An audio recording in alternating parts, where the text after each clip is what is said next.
मित्रांनो, थोडा वेळ काढून नक्की बघा. पावसाळ्यात खा या औषधी रानभाज्या. नंबर 1. बांबू ही गवतवर्गीय फार महत्त्वाची वनस्पती आहे. तिच्या अनेक जाती आढळतात. तिच्या कोवळ्या कोवळ्या कोंबांची भाजी केली जाते. मोठ्या बांबूंमध्ये सायलाइटचा अंश असतो, पण बांबूंचे कोवळे कोंब निसंशयपणे भाजीसाठी वापरले जातात व ते आरोग्यासाठी खूप उपयोगी असते. बाळंतपणानंतर गर्भाची पूर्ण शुद्धी होण्यासाठी ही भाजी बाळंतिणीला खायला देतात. मासिक पाळीच्या दरम्यान सुद्धा स्त्रियांना ही भाजी खायला देणे फार चांगले असते. नंबर 2. भारंगीची भाजी. भारंगीची भाजी खाण्याचे आपल्या आरोग्यासाठी खूप फायदे आहेत. तिच्या कोवळ्या फुलांची देखील भाजी खूप उत्कृष्ट लागते. भारंगीची सुकी भाजी खूप जणांना आवडते. ही भाजी पोटातील दाह कमी करते. तसेच ही भाजी पित्त व वातनाशक आहे. खोकला, धाप लागणे, सूज, व्रण, जंत, जळजळ, ताप इत्यादी गोष्टी कमी करण्यात भारंगी उपयुक्त आहे. नंबर 3. शेवळा. शेवळा म्हणजेच सुरणाच्या फुलांची दांडी. ही पश्चिम महाराष्ट्राच्या जंगलात आढळते. पावसाळा सुरू झाला की जमिनीच्या आत असलेल्या सुरणाच्या कोंबाला दांडी येते व त्या दांडीला फूल लागते.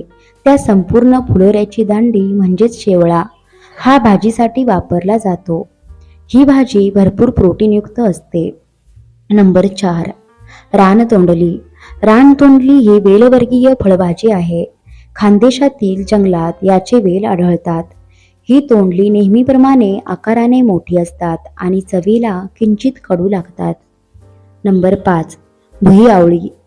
भुईआवळी ही पावसाळी रोपवर्गीय वनस्पती असून ही एरंडाच्या कुळातील आहे. हिची कोवळी पाने, खोडे व फांद्या भाजी करण्यासाठी वापरतात. सर्दी, खोकला, ताप या आजारांमध्ये ही भाजी खूप गुणकारी आहे. फ्लूसारख्या आजारांमध्ये देखील खूप उपयोगी पडते. नंबर 6. अंकुर. अंकुर ही देखील इतर भाज्यांप्रमाणेच आढळणारी वेलसदृश्य रानभाजी आहे. या वेलीच्या कोवळ्या भागांची भाजी केली जाते. ही खूप स्वादिष्ट भाजी आहे. नंबर 7. कोरळा. कोरळा या भाजीला फोडशी, कुळी किंवा कुबळी म्हटलं जातं. लांबट पातीसारखी ही भाजी असते. या भाजीचे थालीपीठ बनवता येते. ही भाजी अतिशय चवदार असते. नंबर 8. पावटा. पावटा ही भाजी बाजारात मिळत नाही, पण ही दुर्मिळ भाजी घरी उगवता येते. त्यासाठी गावठी वाल भिजत घालावेत.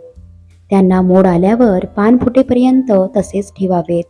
अगदी हिरवी पानं आली की मेथीच्या भाजीप्रमाणे बनवावेत आणि पावसाळ्यातच असे मोड येतात.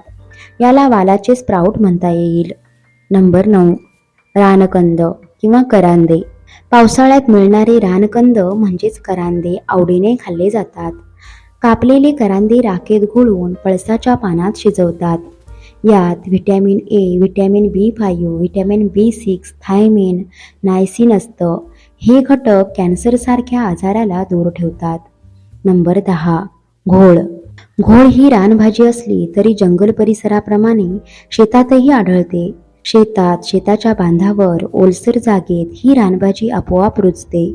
जर शेत पाण्याखालील असेल तर शेतात वर्षभर ही रानभाजी उपलब्ध होते. मित्रांनो, व्हिडिओ आवडल्यास व्हिडिओला लाईक करा, शेअर करा आणि सबस्क्राईब करा. धन्यवाद.